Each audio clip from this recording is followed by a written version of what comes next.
please keep it off if that ever happens on our next visit, you know. But anyway, that being said, I'm just grateful that you're able to join us this morning.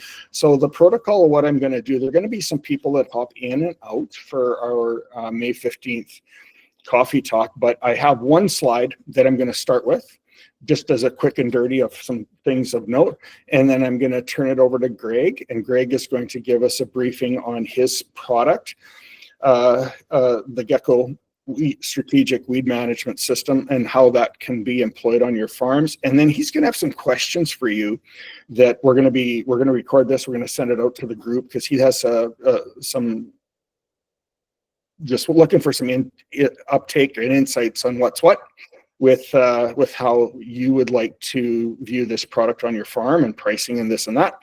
And then we've got Bill Fritz on. So Fritz is going to do a market outlook as well. So this part I'm going to record, and I'm going to share my screen briefly here for a hot minute.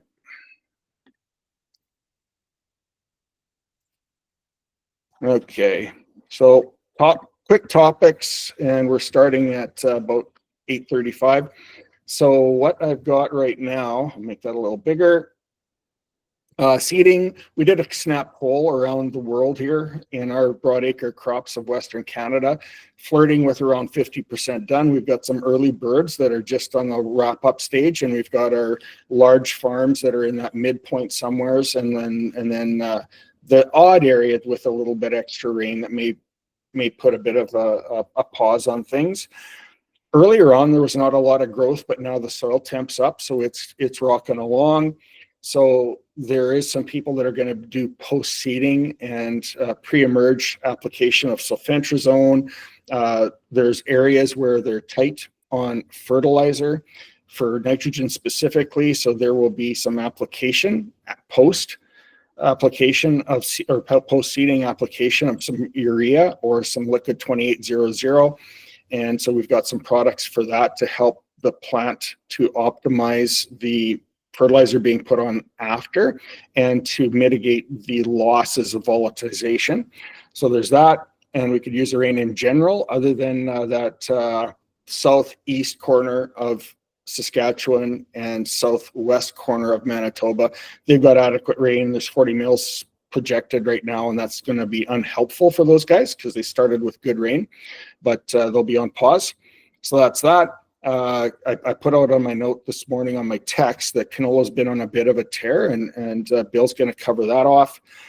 On our captive insurance program, we're continuing to do quotes on things. If you guys are interested in protecting their farm's investment and for looking at optimizing some revenue opportunity, if you think that's a year that you want to look at risk mitigation and risk management, we've got about a 45-day window after seeding to get that put together. Quotes are no obligation, and let me know if you want anything on that.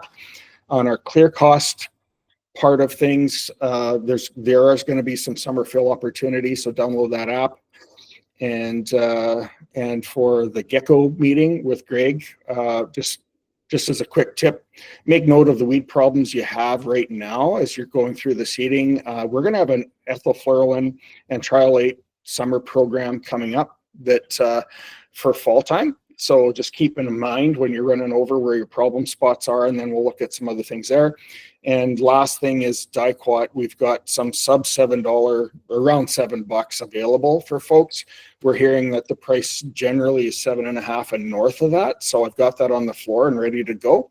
And glyphosate and glufosinate, if anybody is shy of any, I've got some on the floor ready to go with that. So with that, that's all I got. And that took me not too long. That took 3 minutes, Greg. So now I'll turn it over to you. Welcome. And I'd like you just to, for the benefit of everyone, just give a brief intro of yourself. I will stop sharing my screen. You can take over. And I look forward to hearing what you have to share this morning. Sure. Thanks, Dean. And thanks everyone for having me today. I really appreciate the chance to speak with you. So I'm Greg Stewart. I'm the founder and the owner of GECO Strategic Weed Management. And I'll just talk some of you, I think, have already heard of us, but others will have not. So what I'm going to do is to talk a little bit about, what it is that we're doing for weeds. And then we're at the point where we're a couple of years into this and in selling this as a product, and we're looking at changing up the way that we're providing it out to people, right? So either as a one-off or a subscription, right? That kind of model. And I wanted to run a couple of ideas by you and see what your reactions are if one of these ways of selling is more feels like a better fit for you than another, right? Or one of them seems terrible, all right? By all means, I'm happy to talk about that. Mm-hmm. Okay, so then what we do, we're doing a predictive control of weeds, right? So we're looking at how the weeds are behaving in a field at the population level to understand how they're behaving over multiple years. Are they spreading? Are they getting better? Are they getting worse? And we talk to people about if we could know where weeds will emerge in the coming season or find resistant weeds before they spread, what could we do differently about it? By the way, Dean has this we'll try to go through pretty quickly. Dean has a longer version of this presentation that he's recorded and can make available. So just quickly, what we do for resistance, we're pulling in imagery from your fields, anybody who signs up for a field, all the way back to 2020, and we're taking dozens of images a year of the ground, and from there we're able to tell what is weed and what is crop. And once we can do that, we're able to do a few things, and these are the three things that we're doing with that.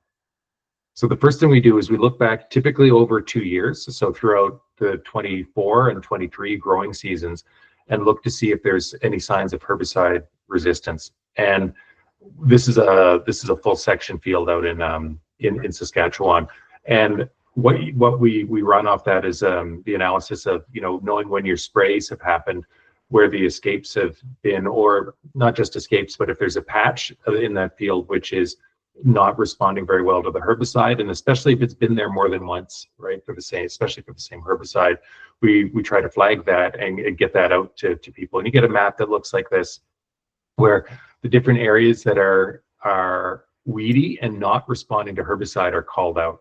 And this is really a directed scouting tool. Sometimes you know immediately what it is. It's like, oh, there's a power pole and we can't get around it in that spot, right? I mean, it's still a weedy area, but might not strictly be resistance. But sometimes there's unexplained patches that it's certainly worth going and including on the list. So we try to take like a 5,000 or 10,000 acre scouting challenge and boil it down to a few problem areas that are worth putting on your list the next time that you're out there. The next thing that we do is we pull up the patterns of weeds in the field and look to see what they've been doing over the last 5 years, right? And so these are two different fields, actually both in Alberta, but they're quite different. Now, the way the color coding works is the darker the green, the heavier the weed pressure. Brown doesn't mean bare ground. It just means that we're trying to ignore the crop here and just look at the weeds. And so field number 1, this is probably the most common kind of thing we've got. A great big patch of kochia over here on the eastern side, and that's a dry saline patch if you go to the field and look at it. And you can see over these 5 years, it's pretty stable, right? I mean, it comes and goes, and in a year like 2021, it's pretty small, right? But if you look over the 5-year period, you can really see where that weed seed bank has been established. So if you're making a prediction for the next year, 2021 would under predict it, but if you can look across many years, you get a better sense about where those weeds might come in. Field number 2, that's a whole lot less common, but you can see that the weeds are growing, just spreading exponentially there, right? And so this is not like a candidate for targeted control, but more like an alarm bell that things aren't going as the way they should, and we should switch things up somehow, right? So I should mention GECO. What we do, we predict where the weeds will be, and the farm and agronomist decide which action to take. But I know you were talking about ethafluralin and trilate; those 2 of the most common actions. So I'll talk a little bit about predictive weed control here. The way this works, we pull in the imagery, dozens of images a year going back to 2020, and some crop history data. So you can see here we've got the weed history, and you can see you probably can't read it, but 2021 was durum wheat, 22 was canola, that kind of thing. We want to know what the crop will be in 2025 to make a prediction, because the crop, the actual crop we have in there will change the weed patterns. We make a prediction for where those weeds may emerge in 2025. The blue areas are the areas where you expect to have some weed pressure. And then from that, we turn this into a prescription that people are dropping into, typically like a granular applicator for, trilate or ethylfluralin or something else, or a variable rating in a sprayer. So for example, for something like glyphosate, to put a broadcast down and have an elevated rate in the weediest areas.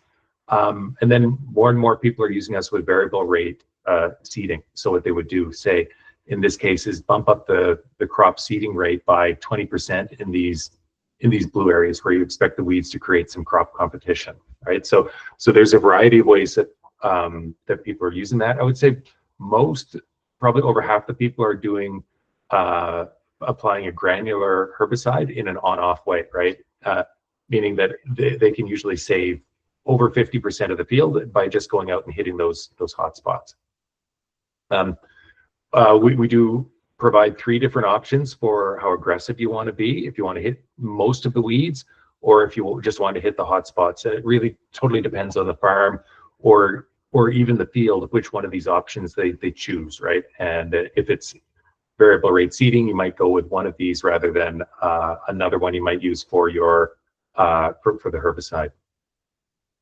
You can do this pretty quickly. This is a field up in Davidson where I talked to the farmer on the Wednesday, turned the maps around overnight, and this is him he's putting down edge on his field for kochia on that Saturday.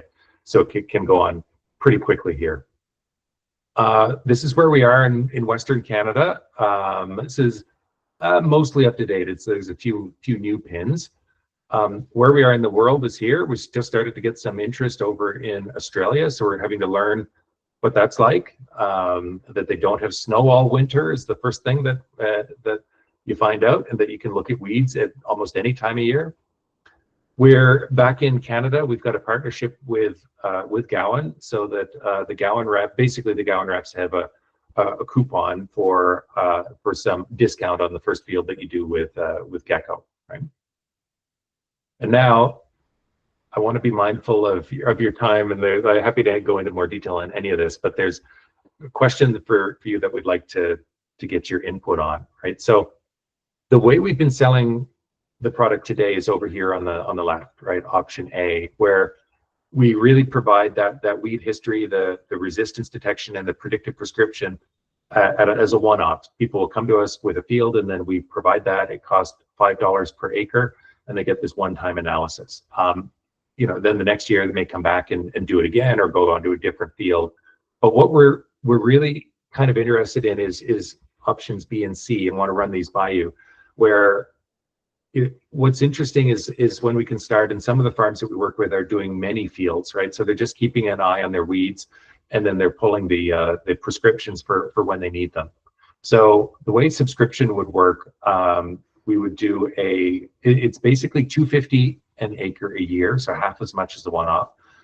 We're starting with a subscription of 3 years. If it's a new field for us, we do have an onboarding fee that gets charged once and then never again.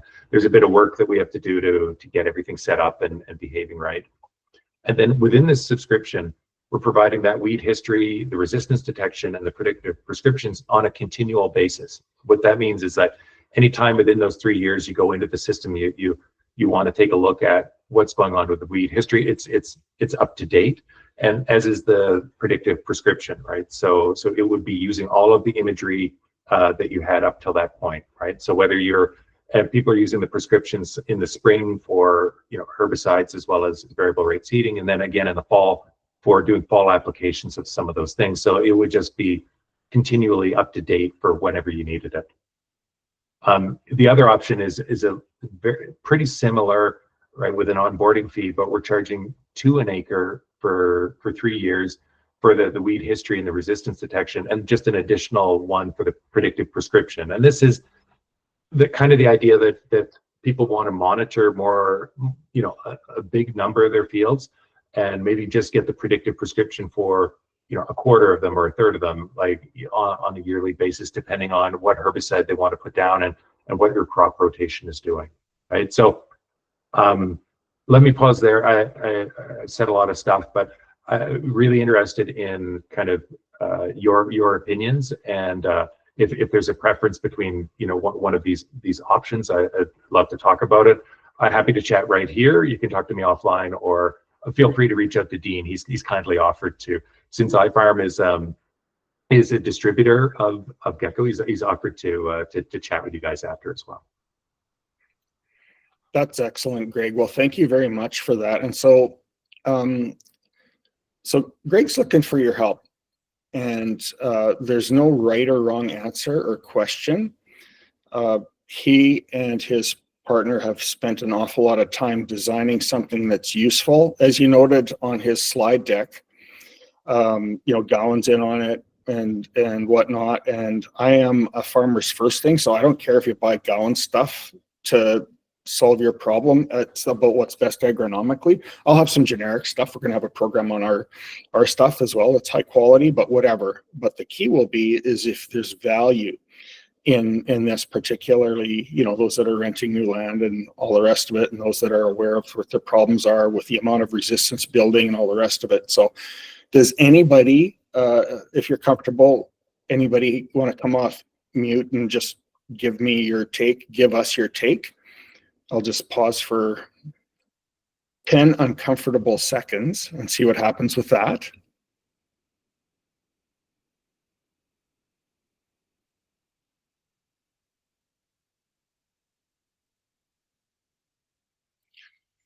Okay, well, thank you for that, Greg. That's really good. What I would like is for those on the call, if you have any input, please shoot me a text on it, and I'll pass that along. What's going to happen now is I'll be recording, like this is recorded. It's going to be on our YouTube channel, and it's also going to be on our iFarmAg.ca website. And we'll be sending a link out to folks to get their opinion back, just to help GECO out, Greg and his team out with the value that may be there. And we would just like your guys' take on it. So I would like to thank you, Greg, for sitting in and sharing with us again. And as you indicated, we do have, if you guys look through our archives on our website, we have an in-depth presentation that he went through everything in a lot more detail. So if you're an information consumer, there's an opportunity for you to review that as well. Greg is very, very accommodating if you want to have any one-on-ones and stuff, and I'll help facilitate that if you need to and all the rest of it. So, but with that, Greg, I really want to thank you, my friend, for sitting in today. Yeah, thanks very much, Dean. I'll look forward to any feedback and really appreciate the opportunity to chat with you all today. Sounds groovy. Yeah, you're welcome to sit in and stuff as we switch gears and all that. But what I'm going to do is I'll stop our recording right now.